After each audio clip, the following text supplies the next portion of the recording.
over, but when you call and you give your name and state that you're with cab bill bonding, then they automatically put you in, they're in defense mode, and then they put you through so many different hoops and have to You talk can't to get through. people. Right, so I think they feel like they want you to give up and stop complaining. So trying to get through to do the process of even having a meeting is hard. Okay. Right. Anything else happen?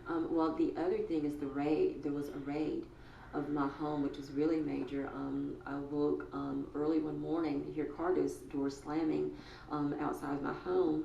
Looked out to see about 5 to 6 carloads full of Bladen County Sheriff's deputies and about 3 to 4 Department of Insurance cars.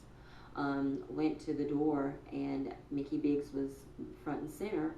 And him with the deputy said that they had a warrant had a search warrant for my home. You say how many people?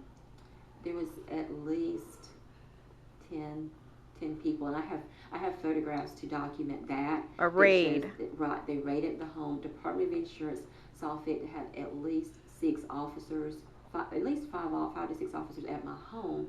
And that's not the only thing. At the same time, simultaneously, as I was speaking to you about our office that was going to be opened in Lumberton, they also had about 3 to 4 other officers, my understanding, at that office. They simultaneously raided my home and my office.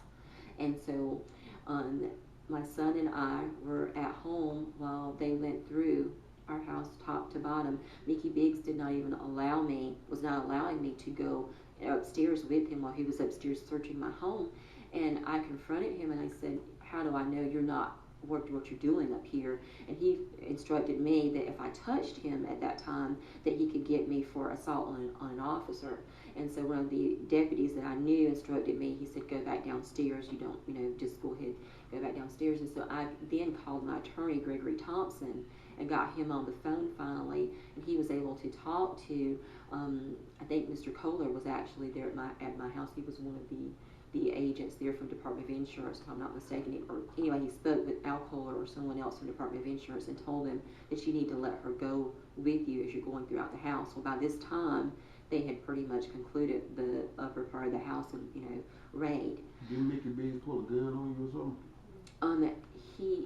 When I approached him at the top of the stairs, and I was upset, and so I was pointing at him, telling him that you don't need to be here in my house, and he just went towards, like he touched, like in essence, and told me to stand back, like in essence. Oh my God! Like I was going to do bodily He harm. actually went for his gun. Well, he went. Well, he like to show me that's touch, yes.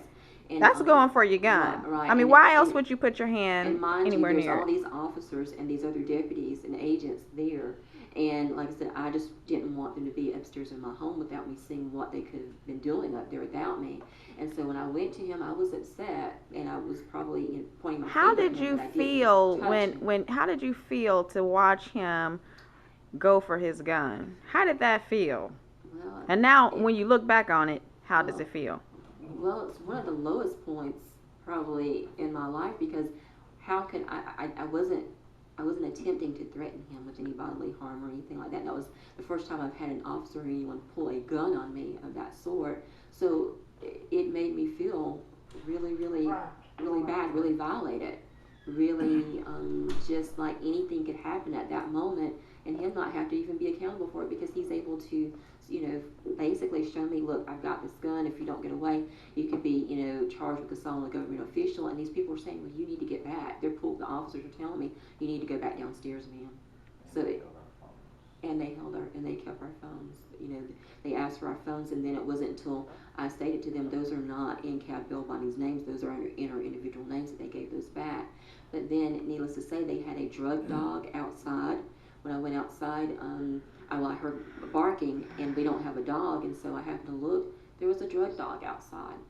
He asked for all keys to the vehicles on the property, and I said, what does that have to do with cab bill bonding and why you're raiding my home? And he instructed me that if I did not give him the keys, that he had the rights to enter at any means, meaning if he had to break the locks off or do whatever. And so he then proceeded to, I gave him the keys to go through every vehicle in my yard. And so when they left, they had a box, probably no more than I'd say 4 to 5 inches deep with paperwork in it, not even full, probably. They had everything from statements from CAD bill bonding, my tax returns. It was just really senseless. And then I got a phone call from an employee that was going to the office that day to tell me that she didn't know what was going on. She was afraid to go to the office because there was like 3 or 4 people, numerous people at that office, and they were raiding the office, and I couldn't answer her what was going on because I didn't know. Yeah, didn't he take personal information also? He took everything from statements to bill bonding files to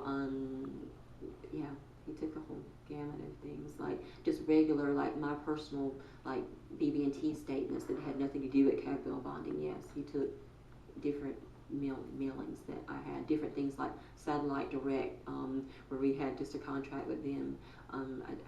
Just different things that made no sense whatsoever. Didn't they also tell some of your agents or employees or whatever they were called that they were not to speak to any of you guys or they would go to jail? Right. At the time that this went on, actually this was I think days prior to this, Mickey Biggs had went by. As I said, we were going to open the office in Lumberton. Prior to that, Scotty Oxendine's wife did data entry for us, and they were operating out of Red Springs location, which is in Robeson County as well. Mickey Biggs had went to them and told them that they were to have no contact whatsoever with myself, my son, or my husband, and that they were not to have any dealings with CAD bill bonding, or they could go to jail or lose their license. So they, at that point, this was another bail agent or independent bail agent, or Scotty Oxendine, his wife, did data entry for CAD bill bonding, and so they were told, and all of our, we had, mind you, the main thing that who is Scotty Oxendine again? He's a deceased bill agent now. Okay, right. He worked for CAD bill bonding, but he was a licensed bill agent, and he was working for me when I was a licensed bill agent. He was a bill agent underneath CAD bill bonding. He was a sub-agent. Mind you, my supervising agent, though, throughout this whole process has been an LSG Hunter with Sureties Unlimited, which is based out of Charlotte. Mickey Biggs has never, ever said anything to LSG Hunter about anything as far as his relationship with CAD bill bonding, as far as taking out any charges against him for anything. And he practices now in Robeson County. Wow. Anything else? Okay, and then the next thing would be when I did finally go to court for these cases that he arrested me at my job on, I was told that I had a choice to take a dismissal with the possibility that they could come back with a grand jury indictment. Keep in mind, these cases that I was charged with, bond forfeitures were paid, attorneys showed up for hearings. You'd have to understand a little bit more about the bond process to understand that. But anyway, the case was dismissed. The possibility of a grand jury could come back, but myself and my attorney felt like you haven't done anything wrong, so why would they come back with a grand jury indictment? So needless to say, I took that dismissal. Then about 3 weeks later, Mickey Biggs sends 3 marshals to my job to arrest me with a $25,000 grand jury indictment for this same case that they offered me this dismissal on prior to 3 weeks ago. And my attorney says at that point in time, had they known that, why would they have even just offered that dismissal? Why did they even throw that out? And then the bond was raised, so I feel he's trying to break me financially in that way. Whereas I posted a $3,000 bond initially, then this grand jury indictment is $25,000. And then I'm having to now make bond. And mind you, explain to my fellow co-workers why I have 2 men that I have to leave off of it. Although they were in plain clothes, I still had to explain to them that I have to leave and go with the federal marshals. Federal marshals for a nonviolent crime. I'm on federal property working at the bank. There were 2 officers on the inside of the bank, and then they asked me, one of Mickey Biggs' friends, Mr. Bernice Wilkins, was out in the vehicle, and he is a special auxiliary, like federal marshal. They asked me, do you have a problem with Bernice Wilkins? Because Mr. Wilkins had been by my house at one point in time and left a card saying he needed to talk with me. And I have no problems with him. I said, I know of him, but I have no problems with him. And they said, well, okay, he's in the car. And so there was 3 officers that transported me from my job at the bank to Lumberton to the police department for Mickey Biggs. Mickey Biggs was there, but he didn't come with them to pick me up. So then he processed me in and then had me arrested. And that's when Nick, I called Nick to bond me out on that charge. And when Nick arrived at the jail, they were just finishing up my paperwork and they were getting ready to send me to the back again in this instance. And I said, I happened to look out and I said, well, there's Nick coming in now. He's here to post my bond. Mickey Biggs, in the presence of a Carl Pearson, who was the magistrate at that time, he proceeded to ask me, are you in business with him? And I told him no. I said, no, I'm not a bondsman anymore. I'm not in business with Nick. He left me in the magistrate's office and approached Nick in the hallway to then ask him about our relationship. And when you say Nick, can you tell me who Nick is and his title? That's Nikki Daniels, co-owner of DNA Bail Bonds. And you called him to make your bail. Right, and the thing of it is Hi, my name is Nikki Daniels, owner of DNA Bail Bonds. On August 17th, I received a call from Miss Yolanda Smith. She called to say that she needed my wife or I to come to Robeson County because she was on the way to jail.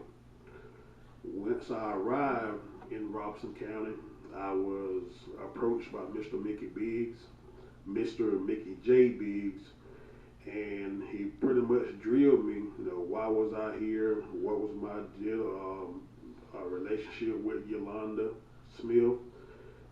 He heard that I was had business dealings with the Smiths.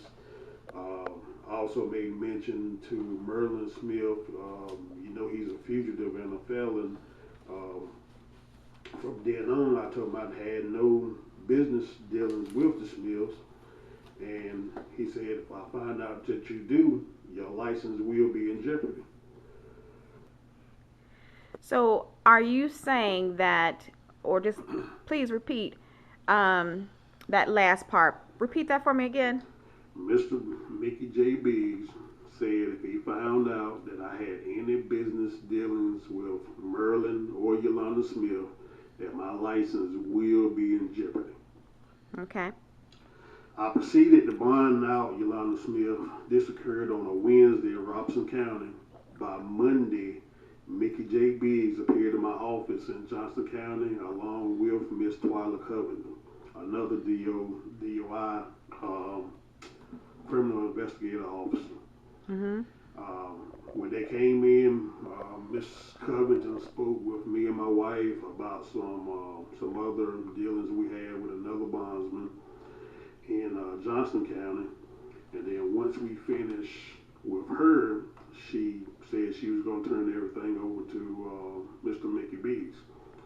And me and my wife then proceeded to tell her that we did not want to talk to Mr. Biggs without a lawyer being present.